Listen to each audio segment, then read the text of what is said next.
Bom dia, pessoal. Eu vou tentar gravar o vídeo bem sucinto para o arquivo não ficar muito pesado. Mas aí, qualquer dúvida, vocês podem colocar no feed aí do Edmodo. Então, essa aula é para falar um pouco sobre o sistema somático sensorial em relação ao tato e à propriocepção. A gente tem também programado, que seria a aula de hoje, dor e temperatura. Eu vou tentar fazer uma aula depois ou eu dou na próxima aula, sexta-feira. Não a próxima, porque é feriado, né? Mas na seguinte. Então, nesse slide, eu tentei colocar um resumo sobre como os neurônios eles vão perceber os estímulos do ambiente. Isso de uma forma geral, independente se é de tato ou propriocepção. Então, existem três modalidades.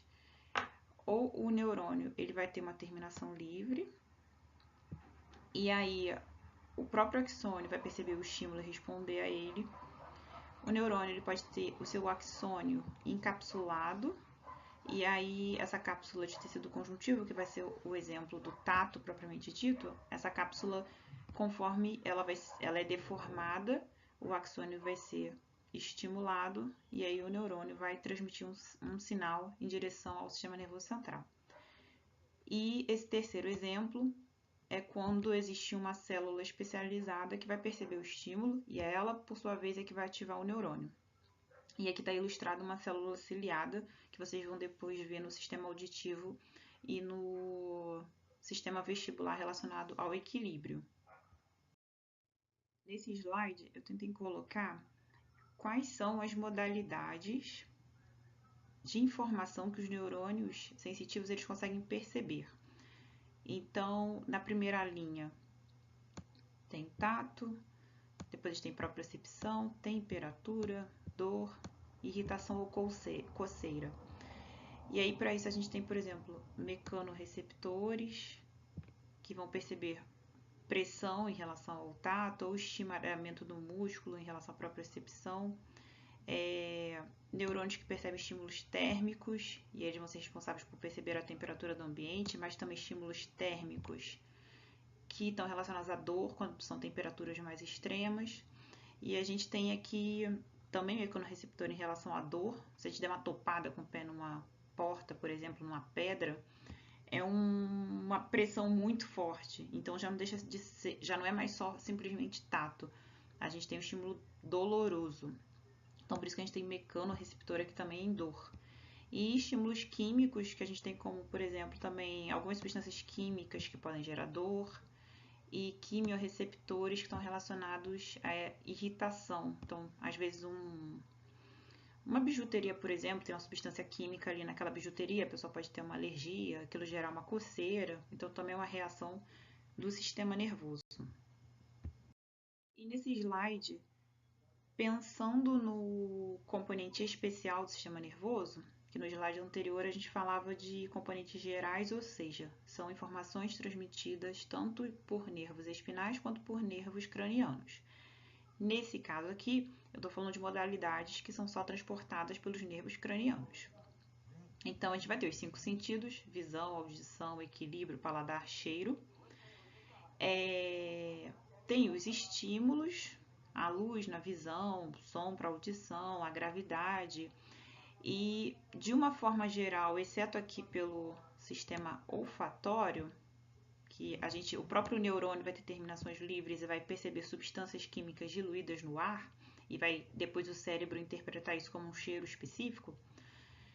Os demais a gente vai ter células especializadas para poder perceber esse estímulo. Então, a luz, quem vai perceber são os cones e os bastonetes, que são fotorreceptores. O som serão células ciliadas, assim como para perceber o equilíbrio também são as células ciliadas, que já é uma modalidade de mecanorreceptor, porque vão ter deformações, vocês vão ver mais para frente. A linfa vai deformar os cílios dessas células ciliadas, e aí o cérebro vai interpretar isso como um determinado tipo de informação.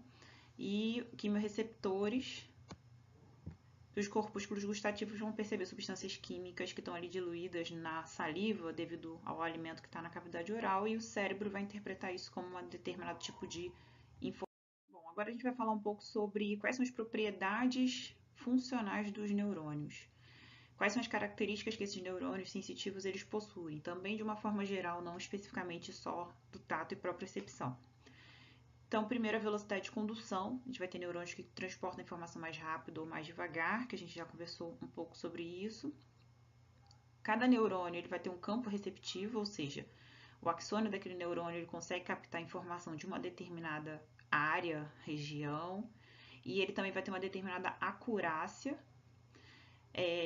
E em terceiro lugar, a gente tem a dinâmica temporal de resposta. Então, tem neurônios que respondem mais rápido ou mais devagar a um determinado estímulo e podem continuar respondendo por um tempo àquele estímulo ou parar de responder simplesmente ao estímulo. Então, falando um pouco sobre a velocidade de condução, ela vai ser, como a gente já discutiu um pouco, ela vai ser determinada pelo diâmetro do axônio.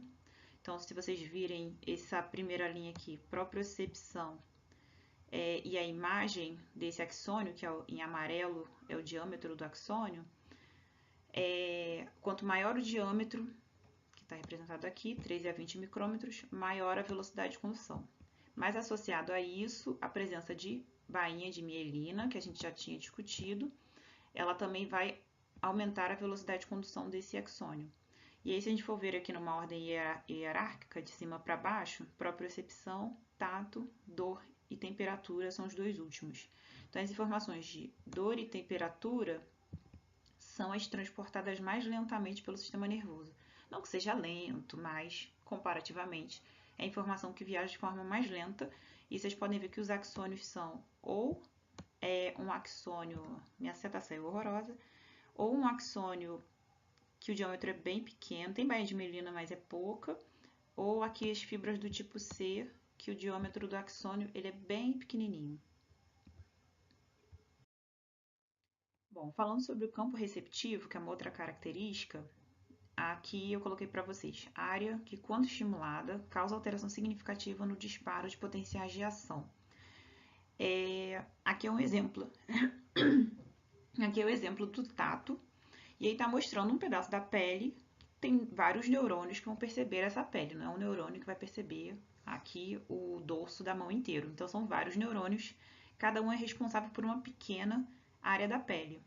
E eles juntos, então, vão mapear a mão inteira. E em rosa, aqui está representado o campo receptivo desse neurônio em laranja. Então, essa pequena área da pele que esse neurônio primário, que é o que está o primeiro na passagem da informação, ela é chamada de campo receptivo primário. Aí, no slide seguinte, a gente tem duas situações. Tem esse primeiro neurônio, aqui ilustrado em azul, amarelo e roxo. Eles estão pegando a informação da pele. Então, eles têm o seu campo receptivo primário representado aqui em azul, amarelo e lilás. Mas eles vão levar informação para um outro neurônio que está na medula espinal. Então, pensando nesse neurônio da medula, como esses três neurônios, azul, amarelo e lilás, eles convergem para um único neurônio, na verdade, a área então da pele que esse neurônio que está aqui na medula percebe é a área dos três juntas. Então, a gente vai ter um campo receptivo primário, que vai ser a área que esses neurônios aqui de primeira ordem estão percebendo. Então, são essas pequenas áreas azul, amarelo e lilás. E a gente vai ter o campo receptivo secundário. Então, o neurônio de segunda ordem, na verdade, ele tem um outro campo receptivo, que é a soma desses três campos receptivos da onde ele está recebendo a informação. Então, comparando o campo receptivo, essa outra imagem mostra aqui em cima a pele, e aí tem os neurônios de primeira ordem, e aí depois a informação que chega na medula, a gente tem os neurônios de segunda ordem. Então, são duas organizações que a gente pode encontrar no corpo. E aí, testando aqui com o compasso, eu posso, na primeira imagem de A, a gente tem um neurônio na medula, que está recebendo informação de vários neurônios. E em B, vários neurônios na medula, cada neurônio está recebendo informação de um neurônio de primeira ordem. Então, se a gente for ver a informação que o cérebro vai receber, que está aqui, um sinal vai para o encéfalo na primeira imagem, 2 sinais vão para o encéfalo na segunda imagem. O compasso aberto, ele está estimulando 2 pontos na pele, na imagem A. Só que, por mais que sejam 2 neurônios de primeira ordem que estão mandando essa informação para o neurônio de segunda ordem, isso está chegando no mesmo neurônio. Então, no final das contas, o cérebro interpreta isso como sendo só um sinal. Uma coisa está tocando a minha pele, por causa do campo receptivo secundário desse neurônio de segunda ordem. Agora, na segunda imagem, na imagem da direita, a gente tem, da mesma forma, 2 neurônios sendo estimulados pelo compasso. Cada um faz sinapse com um neurônio de segunda ordem. Então, para o cérebro vão 2 sinais. Então, no final das contas, o cérebro, nesse segundo caso, interpreta que 2 coisas estão tocando a minha pele. E aí, isso está relacionado com a nossa acurácia tátil, que é a capacidade da gente discriminar 2 pontos. Então, o que seria a discriminação entre 2 pontos, né? A acurácia tátil. A distância mínima necessária para que 2 estímulos sejam percebidos como sendo 2, que é o que eu mostrei no slide anterior. Então, dependendo dessa organização de campo primário e secundário, tem regiões do corpo que percebem melhor 2 pontos muito próximos e outras que não conseguem perceber. Se a gente estivesse em sala de aula, eu ia fazer um teste com vocês para demonstrar isso, mas como não estamos, fica só mesmo no slide para vocês tentarem entender, mas depois eu posso explicar melhor na aula da demonstração. Aí que está mostrando que se eu pegar um paquímetro, abrir ele um pouquinho, no dedo a gente consegue distinguir até uma distância de 2 milímetros. Agora, aqui no antebraço, a gente consegue distinguir no máximo 40 milímetros. Então, se eu pego o compasso aberto em 2 milímetros do primeiro exemplo aqui e coloco ele com essa distância de 2 milímetros no antebraço, o cérebro ele vai perceber como sendo um ponto só. Ele não consegue perceber como sendo 2 pontos. E aí aqui é um mapa do corpo mostrando essa questão da capacidade de distinguir 2 pontos como sendo 2. Então, na região da mão, que é o que a gente entra mesmo em contato com o ambiente, com o meio externo, a mão e a face são as regiões que a gente tem a maior acurácia tátil, ou seja, a gente consegue distinguir pontos distantes entre si muito próximos. Então, por isso que é pequeno essa barrinha. Agora, outras regiões do corpo, como essas daqui, tirando aqui, né, esse meiuco aqui, então, antebraço, braço, ombro, aí já aqui, mama, região das costas, abdômen, coxa, a região das pernas, a gente tem uma baixa acurácia tátil.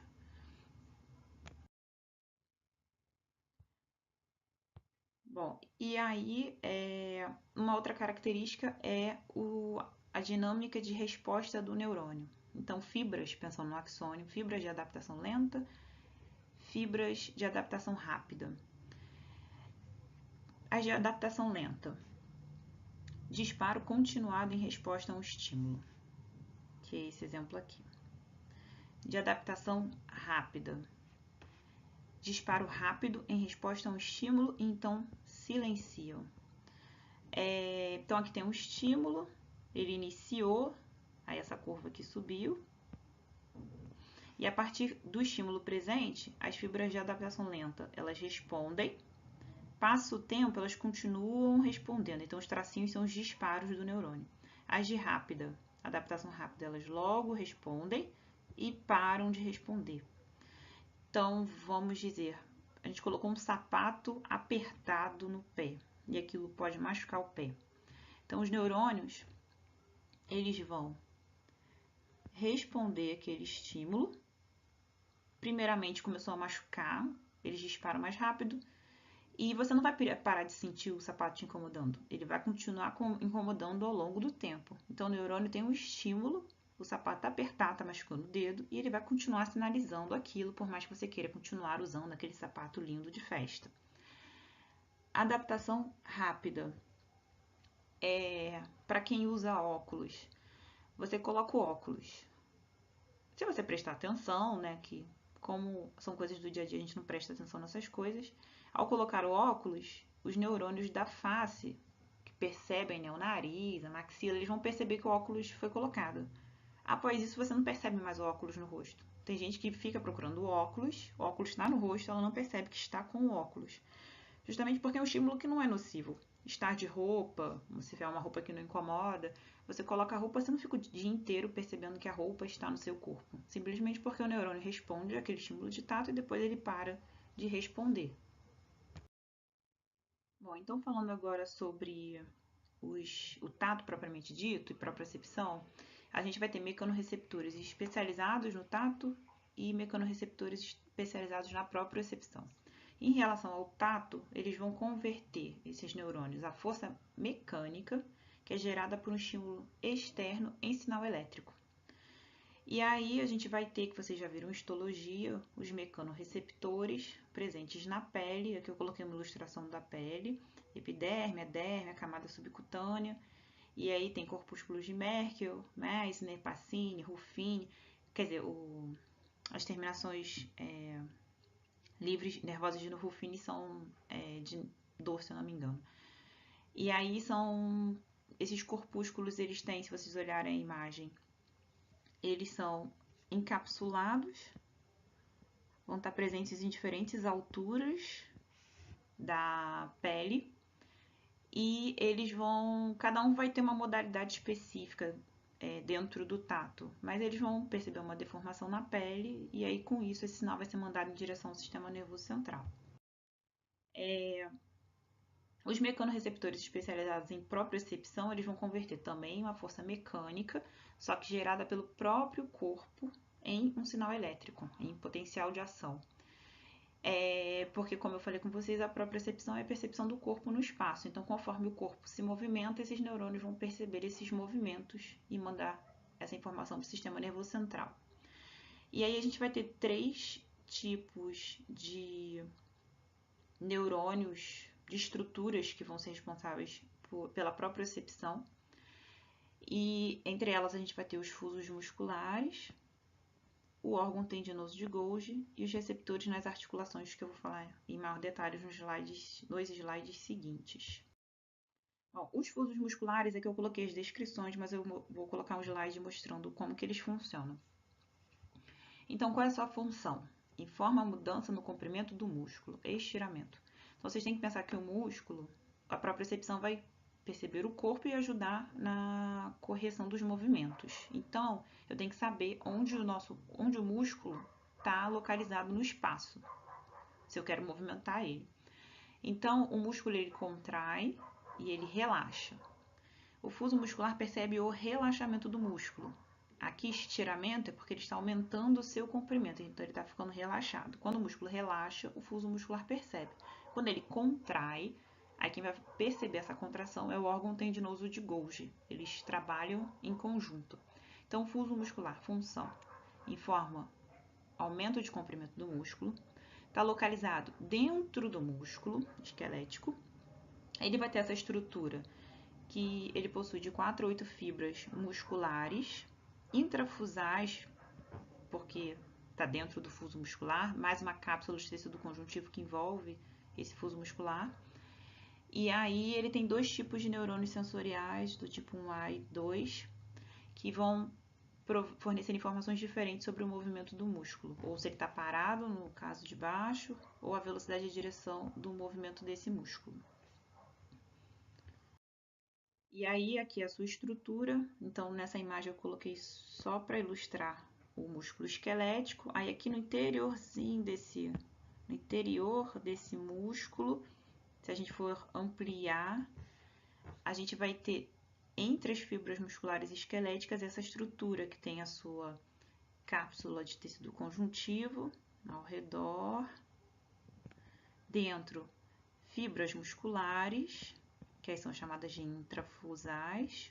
O músculo esquelético propriamente dito, essas fibras aqui, né, são chamadas de extrafusais porque estão fora do fuso muscular. E aí, aqui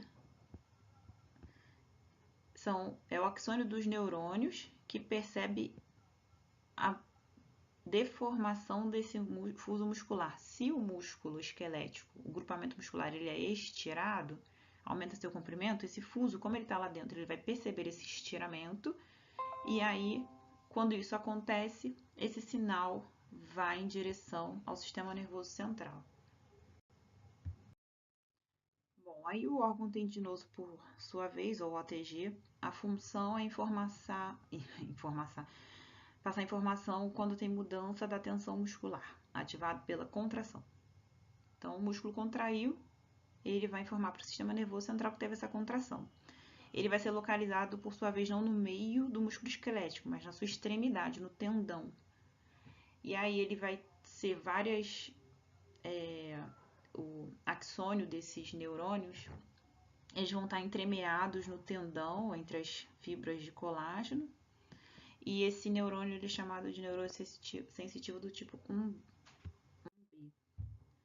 Bom, e aí o órgão tendinoso, nessa imagem, vocês veem que o músculo está cortado, né? Aqui ele foi cortado, aqui ele foi cortado. Então, vocês estão vendo só a região do tendão, que é onde ele se insere no osso. E aí, aqui em azul está representando esse neurônio sensitivo que vai perceber, que compõe o órgão tendinoso de Golgi. As fibras dele, os axônios, estão aqui espalhados no meio das fibrilas de colágeno. Aqui também está mostrando um pouco disso, nessa outra imagem. E aí, conforme tem uma tensão sobre essa estrutura do tendão, porque o músculo se contraiu, esse neurônio sensitivo do tipo 1-beta ele vai perceber, 1B vai perceber e vai mandar um sinal para o sistema nervoso central. Bom, e aí como que eles vão funcionar? O fuso muscular e o órgão tendinoso de Golgi. Fuso muscular, músculo aumentou seu comprimento, que é esse exemplo, o exemplo desse slide, ele vai estar sendo ativado. O órgão tendinoso de Golgi, ele não vai estar sendo ativado. Então, aqui nesse exemplo a gente tem, na primeira imagem, mostrando o fuso muscular. O músculo ele aumentou em seu comprimento, então esse fuso vai ser ativado. E nessa imagem aqui embaixo está mostrando o estiramento começou e aí o fuso começa a disparar, que é aqui. Aí na imagem do lado, como o órgão tendinoso de Golgi está no tendão e o músculo está aumentando de comprimento, ele não está se contraído, então começa o estiramento aqui e a atividade dele permanece a mesma. No slide seguinte, o que a gente tem? Músculo se contraindo, então ele diminuiu o seu comprimento. Isso vai fazer com que o fuso muscular que está dentro aqui do corpo desse músculo, ele fique frouxo. E aí, se ele está frouxo, ele não vai mandar sinal nenhum em direção ao sistema nervoso central. Por outro lado, o órgão tendinoso de Golgi, na contração, ele vai ser ativado. E aí ele vai mandar um sinal para o sistema nervoso central de que o músculo está, nesse momento, se contraindo e não relaxado. E, por fim, em relação à propriocepção, a gente tem os receptores nas articulações, que são neurônios de terminação livre, como vocês podem ver aqui nessa imagem. Eles vão estar ao redor das cápsulas articulares, joelho, dos dedos, e aí eles vão indicar para o sistema nervoso central também a posição dessas articulações no espaço. Bom, e agora a gente vai para como que essa informação era transportada em direção ao sistema nervoso central. Que até então, agora eu falei sobre as propriedades desses neurônios, quais são os neurônios que percebem informação do tato, como que é percebida a informação de propriocepção, e agora então eu vou falar como essa informação ela vai ser transportada em direção ao sistema nervoso central e onde ela vai ser recebida e interpretada. Então, a entrada, quem vai transportar a informação? Aqui falando sobre o tato, são os mecanorreceptores. Essa informação vai pelos nervos, vai entrar na medula, ou vai entrar no tronco encefálico, dependendo de onde a informação está vindo. Então, a informação tátil do corpo, ela vem por uma via chamada de coluna dorsal lemínisco medial, informação que está entrando na medula e vai ascender. A informação da face, ela vai entrar através do nervo trigêmeo, que aí vocês vão lembrar pela via trigêmeo-talâmica, vocês vão lembrar que pensar nos dermátomos, quem é responsável pelo tato, né? Os dermátomos da face é o nervo trigêmeo, por isso via trigêmeo-talâmica. E aí essa informação vai entrar e tudo isso vai ascender, passando pelo tálamo, que é uma região de recepção da informação somatosensorial, e aí ela vai ser retransmitida para o córtex cerebral primário, no córtex somatosensorial primário. Então, aqui é uma área que vai receber toda a informação. E aí, depois, essa informação vai aí sim ser interpretada no córtex somatosensorial secundário. Então, falando da via coluna dorsal lemínisco medial, que traz informação do corpo, por onde a informação está passando? Os mecanorreceptores do corpo, a informação vai entrar na medula, ela vai ascender do mesmo lado, ou seja, ipsilateral. Aí, quando chega no bulbo, ela vai decussar, aí sim ela muda de lado, vai continuar ascendendo para no tálamo, do tálamo vai para o córtex somatosensorial primário e depois secundário. Então, estruturas, pontos importantes aqui por onde passa. Entra no corno dorsal da medula espinal, ascende pela coluna dorsal da medula, chega no bulbo, aí tem as fibras arqueadas internas, que vão fazer essa mudança de lado, passando pelo lemínisco medial, vai continuar ascendendo, tálamo, aí pela cápsula interna continua ascendendo, córtex somatosensorial primário e depois secundário, S1, S2. E aí, nessa passagem, a gente tem na medula ainda tato. Na medula espinal, essa região posterior dela, da coluna dorsal, ela tem dois fascículos, que está aqui 1 e 2. E aí eles têm nomes, que é fascículo grácil e fascículo cuneiforme.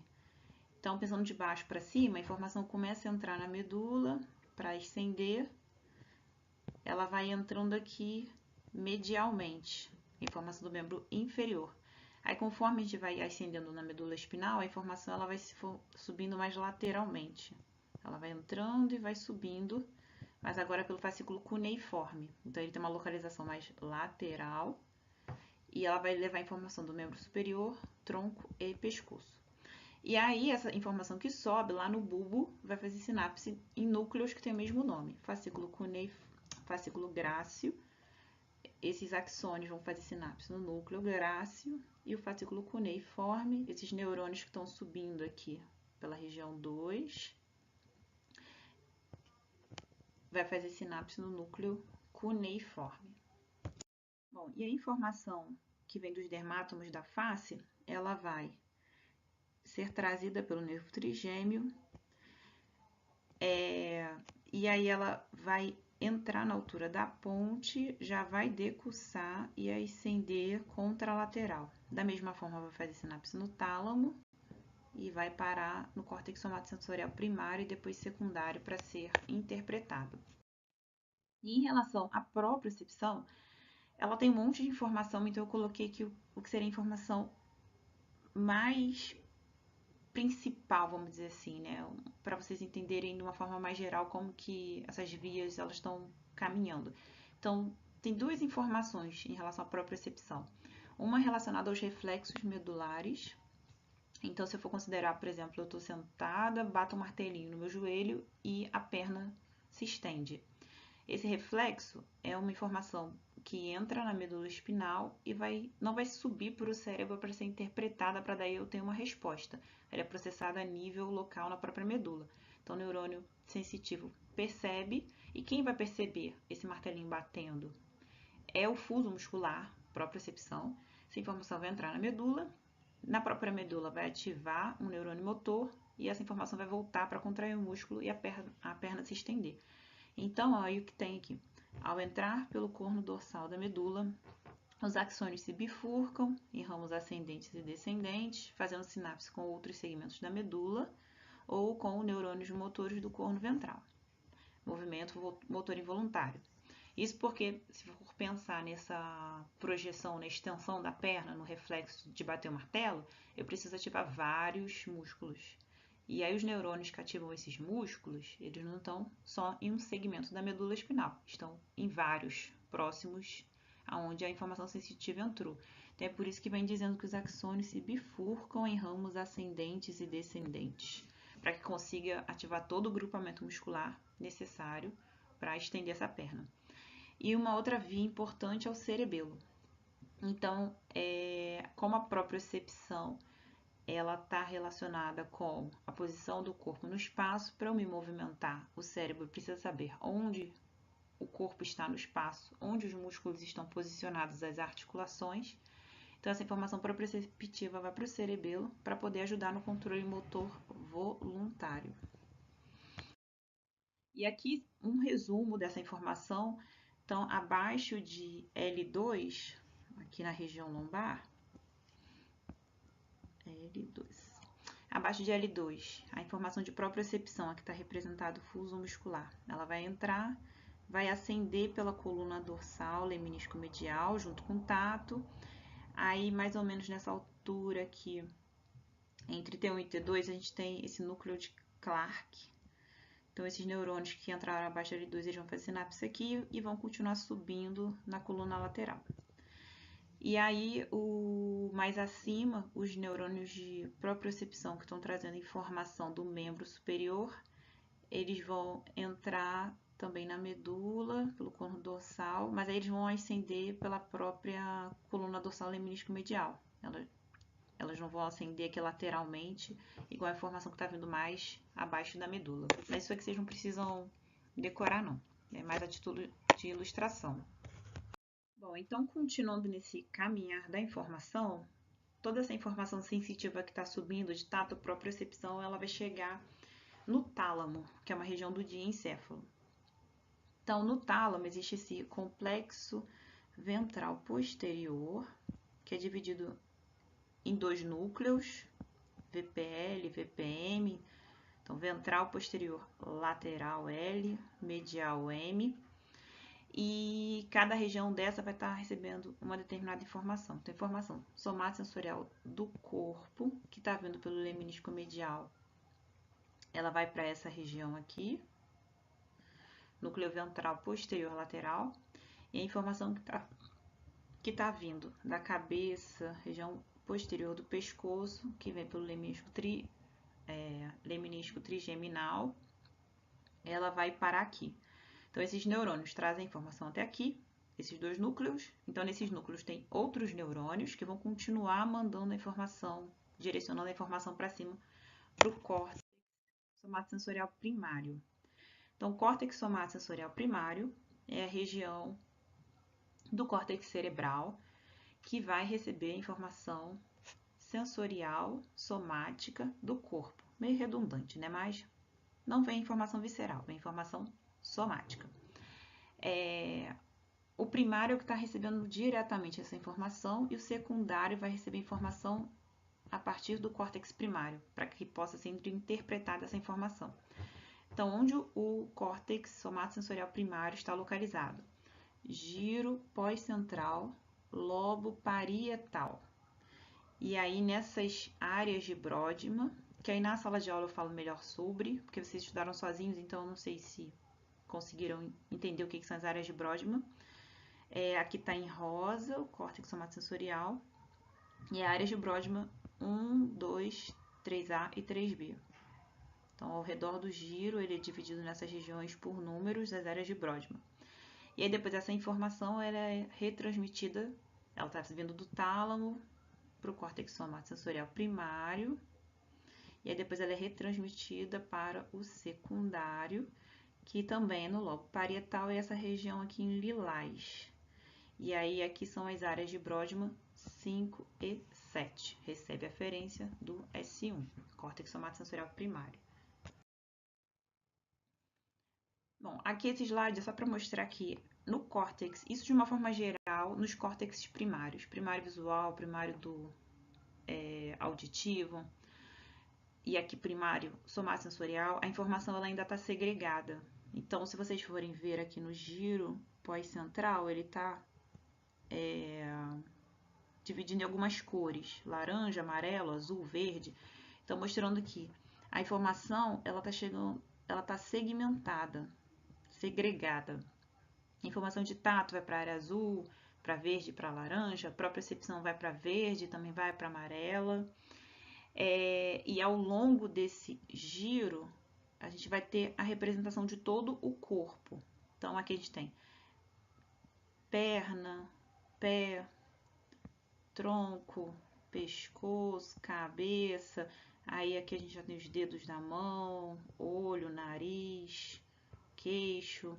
Então, ao longo de todo esse giro aqui, o nosso corpo ele vai estar representado em informação ainda segregada.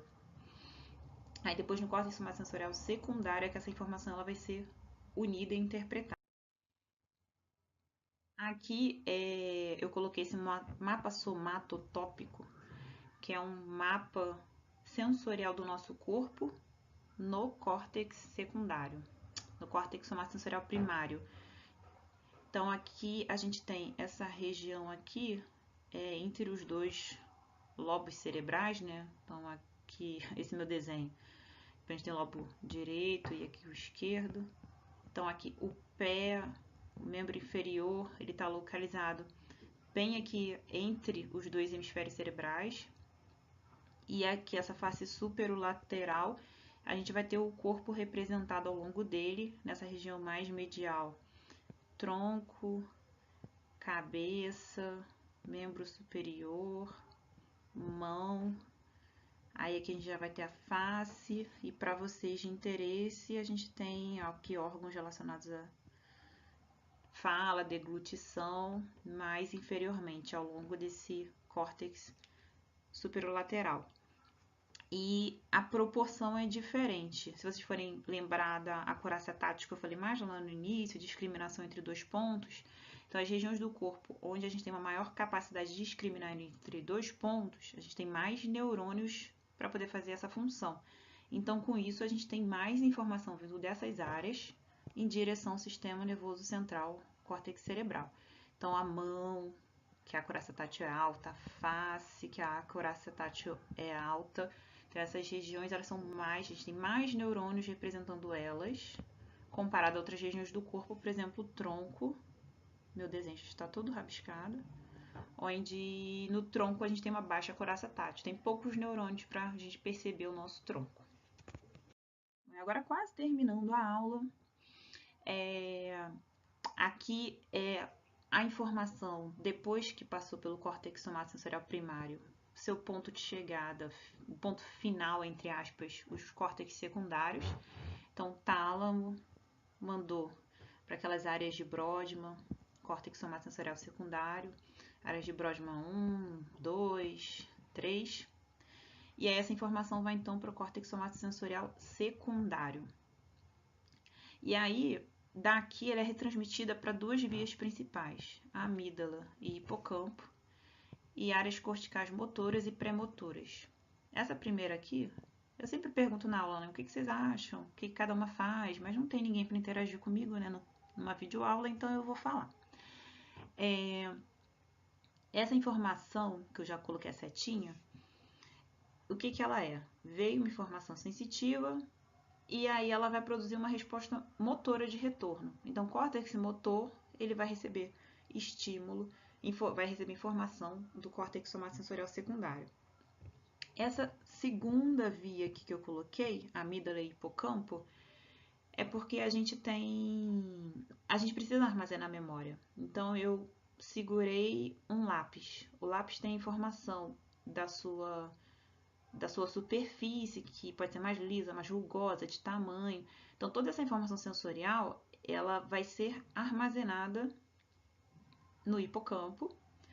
E numa próxima vez eu posso pegar um lápis de olho fechado e eu sei que aquilo é um lápis, porque essa informação sensorial das características do que é um lápis, ela foi armazenada.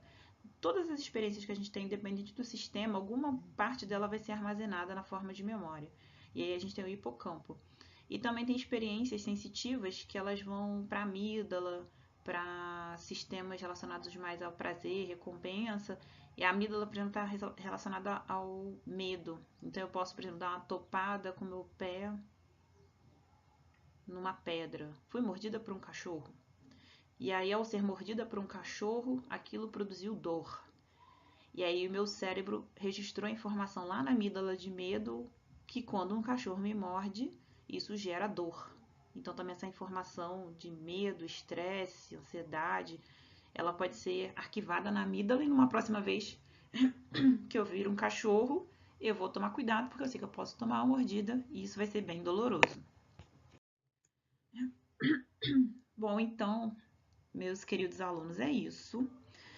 Não sei se vai funcionar essa videoaula, se não vai. Vou tentar colocar ela agora, não sei se no YouTube, sei lá, para vocês terem acesso. Vou ver como que eu consigo fazer para enviar para vocês. Não sei se eu vou conseguir fazer a de dor e temperatura, porque eu achei que isso ia ser mais rápido e tomou a minha manhã inteira para fazer isso. Mas se eu conseguir, eu disponibilizo para vocês também. Se eu não conseguir, aí eu dou essa aula propriamente dita na sala de aula, tá bom? Aí vocês vão postando aí no Edmodo qualquer dúvida que vocês tiverem sobre a matéria e estudem. Um abraço, tchau, tchau.